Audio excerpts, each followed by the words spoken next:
That plant there, that's figwort. Hello, here we are once again in the forest. Ooh. Complete with a burr. And you'll notice it's a different kind of forest to one that you normally find me in. Although the strange irony is that I did work close to this one.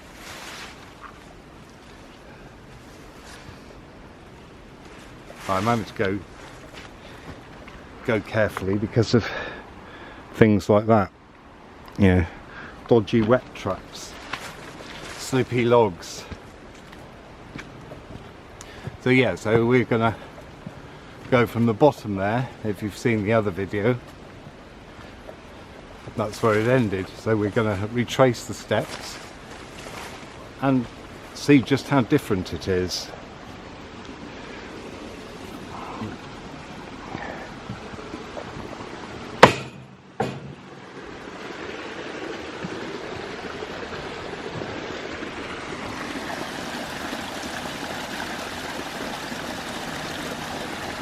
Lovely sound of water.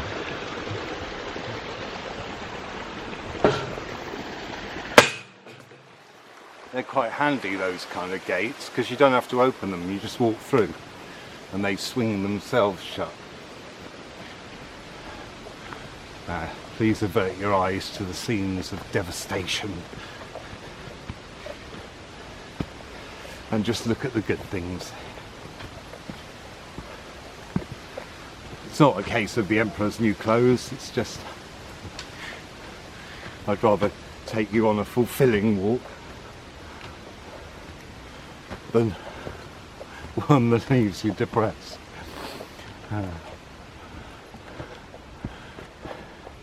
Which could be a subject of a video, couldn't it? Depression. Anyway, we all suffer from it.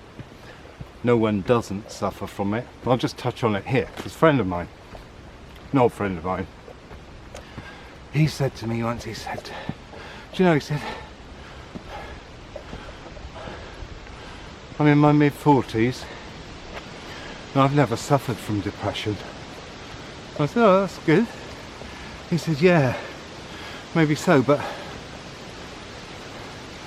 I'm a little bit worried now because it's probably going to get me when I'm older. And I thought, do you know what, that's an interesting thought.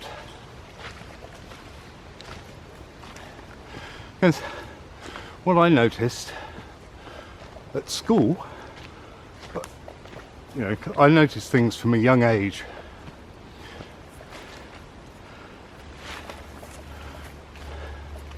And that was that all the rebels at 13, by the time they were 20, they'd settled down and got themselves proper jobs and bought houses and things like that. And they weren't dressing in a rebellious way or an alternative way. You know, I thought it was really odd. And then there are other people, probably like myself, who didn't really conform, but just hid in the background, or tried to, and looked like they conformed. And then when I got to 18, I just, well, not even then, it was part of my development, was seeing the reality and thinking, no, there's more than this. This isn't what we're supposed to do.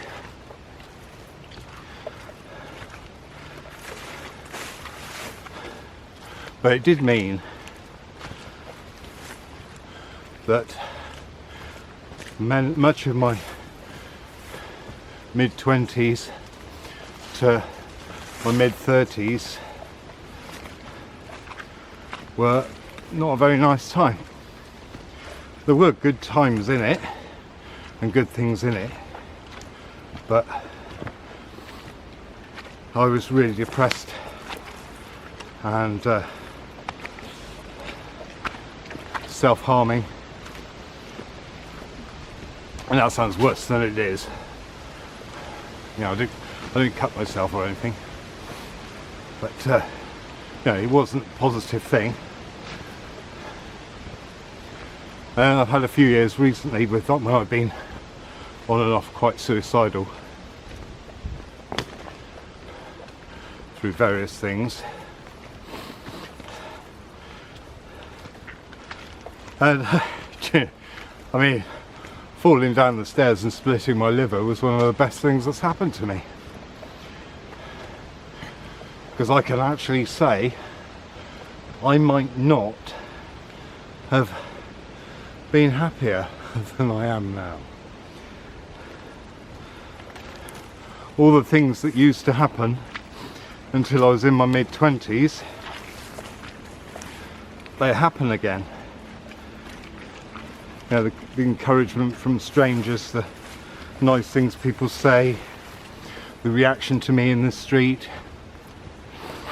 Apologies for my nose. You know, because there was a time, due to the government and Thatcher's Britain, although it didn't belong to her, but life for people like me was shit. There's no better way of putting it. And many things that are happening now are because of that. Because things like that don't go away, they come back. Anyway, maybe this is my time in the sun. But there was a point for about 30 years, let that sink in for a moment, 30 years, every time I went out, I had abuse shouted at me. Now I'll touch on why. Not that there was any reason for anyone to do that, but there was, because of what had been going on in the media and the government, which I will get to, because I've realised that there are people who don't know this stuff. And because I was there and I actually saw it with my own eyes, I didn't read about it, that I'm in a position to talk about it. And then I also realised that if I don't, then that history is going to be lost. Because it's, you know, some things didn't happen that long ago. 35 years ago. Certain things happened. So, yeah, and then I fell down the stairs, and I had a nice excuse to not be working as much, and my health improved in all ways. I mean, I have some down times where I do end up feeling a bit low and thinking, oh, well, I've had enough, especially with what's going on at the moment. But we'll see what goes on there. You know, like I've always known, I was born for something, and I couldn't work out what it was. And it wasn't born to just, you know, settle down and die, really. So yeah, let's get on, shall we? Oh, it's a bit windy here. Now here's a place you might have seen in the last video, or the one going the other way. So I may stop filming now for a bit because of I have to shout over the wind and the aeroplanes. Which, you know, oh no, that's not too bad, is it? Not sure who's. I mean, the aircraft could be from local. God, what bad English. The aircraft is probably local.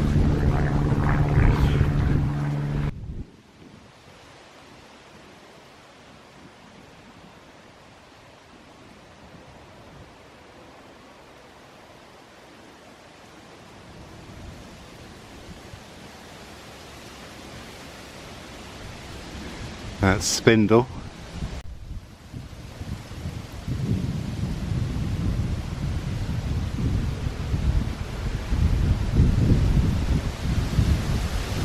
Well, that wind is quite strong actually. It's probably swooping along the little valley and coming up the side here, I guess. It's almost like a funnel here because lots of the poplars come down quite regularly. You know, they've reached, because they've grown so tall, because they're fighting for the light, and then you just get a gust up the valley, and because it's funneling it, it's kind of increasing in power and blows the trees over. But yeah, you know, that was I don't know whether that was a depressive start. I don't know. I think it's useful to talk about these things because everyone suffers from them, and very often if they don't, I'm of the belief that if you don't suffer from these things, then you're a bit lost in something.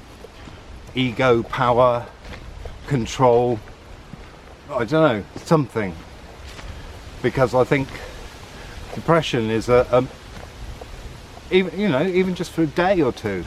I mean, most women that I know get a bit low on certain points of their cycle, and it's kind of a natural thing. You get a bit low, you clear out or deal with whatever it is that's come up, that goes, you cleared out, and then you arise anew. And it's the moon cycle, isn't it? So I don't think there's anything wrong with it. And very often, I mean, you hear people say that it's due to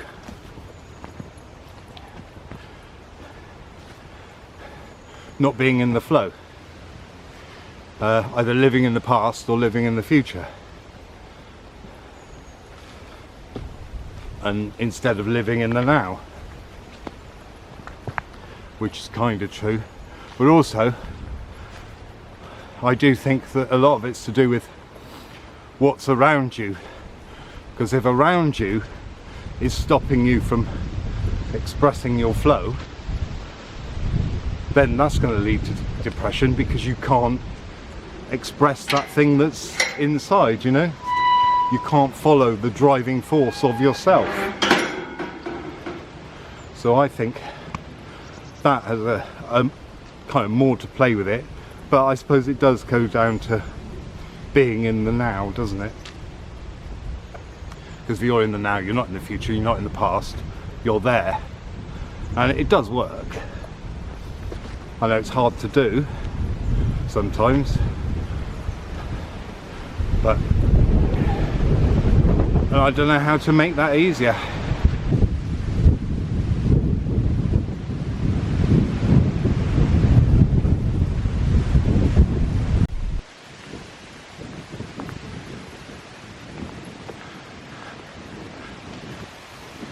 You can really feel that wind coming up the valley, can't you? It's not from over on the right, it's coming down, funneling through there, you know, down through there, and of course rises up here to kind of get out, and then over there to blow all the leaves off.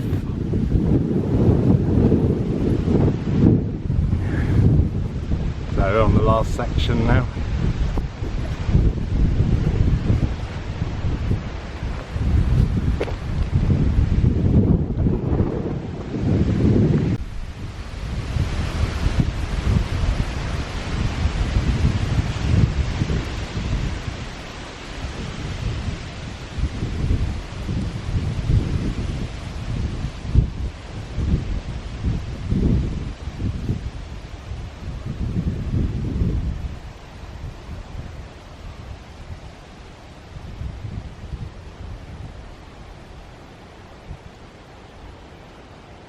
At the right times of day you can often see deer coming through here, and in fact if you look at some of my older videos, probably ones from last year or even the year before, you'll see some with deer.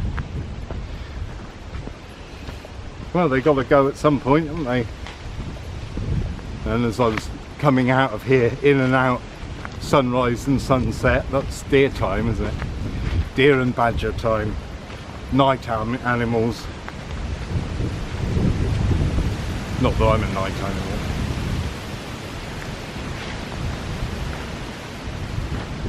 Although funny enough, I did used to find my best work was done in starting from 4 o'clock in the afternoon.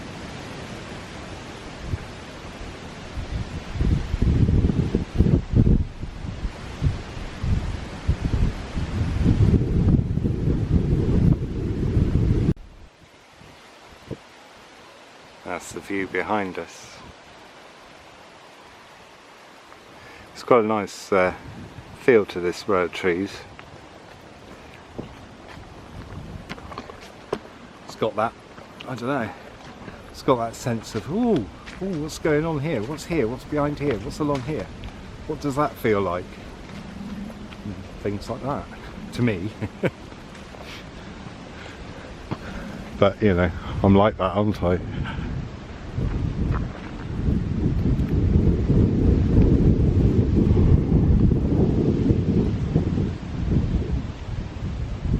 That's a very stereotypical English scene, isn't it? The path, sort of rolling hills, rolling valleys,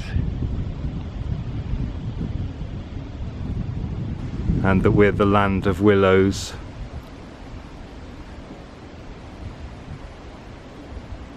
Because it's so wet. I think it's one of the things you have to deal with when you live here, that the fact that it's so wet, you know, streams and rivers, I mean, not raining all the time, but, you know, that is what gives Britain its countryside. Without that rain, without that climate, it wouldn't be like this. And it is unique because we've got the Gulf Stream, so we have that weird, strange uniqueness. We're like between we're kind of caught between the Caribbean and Siberia. I lean more to the Siberian side than the Caribbean, but you know, it gives us this land that I love.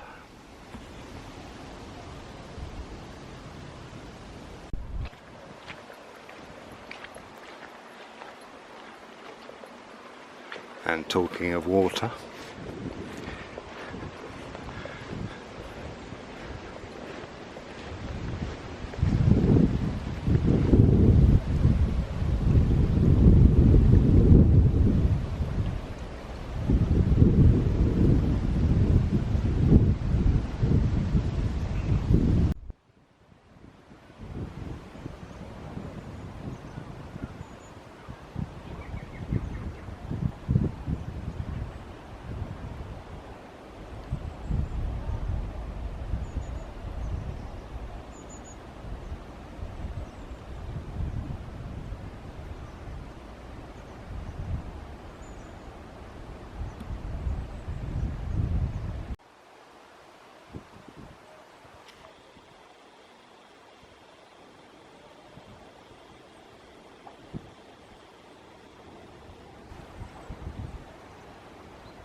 so we're on a climb out of here now. And I think we'll finish off and go and visit a little round Barrow. Well, I say visit, we'll go and look at it from a distance. Oh look, whoa.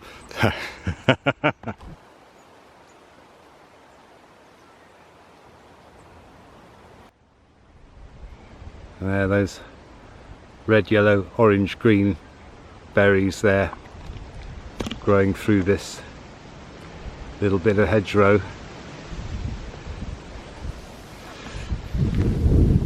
They are black bryony, one of my favourite hedgerow plants. Love it in the autumn when you've got garlands of it through the hedgerow, which there aren't here. It just looks fantastic.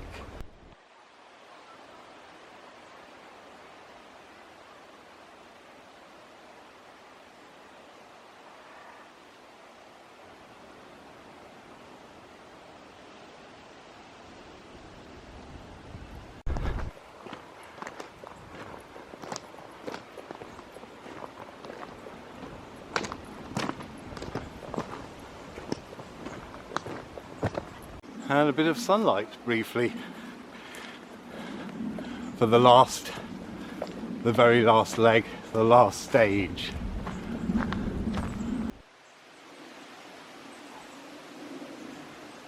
And there's something magical about that view, I think.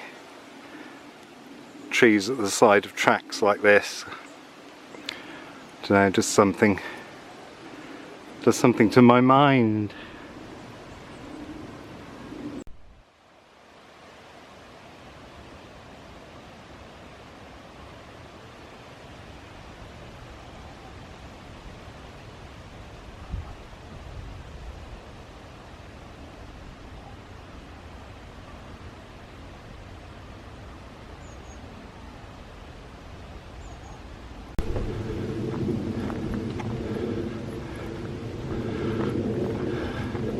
I've always liked this bit of track.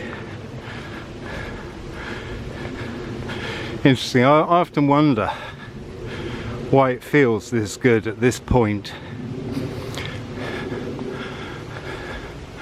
But I may be able to throw a bit of light on that in a minute. But first, I want to take a look over here.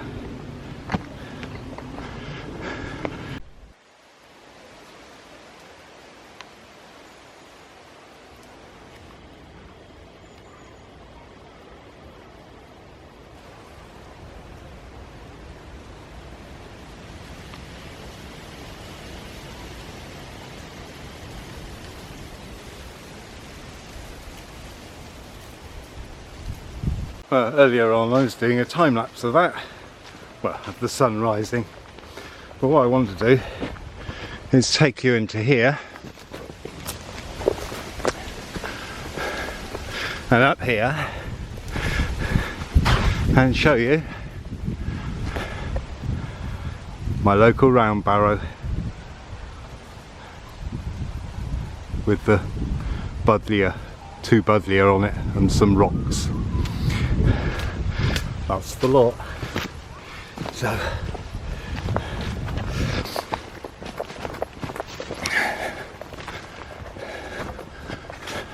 and I suspect the round barrow to be the source of why this feels like it does here and up at that ridge with the chestnuts. Did you hear that tree? That'll be coming down soon. Not much to see, there's no roundness or anything, but thanks for watching. See you next time. Ta-ra.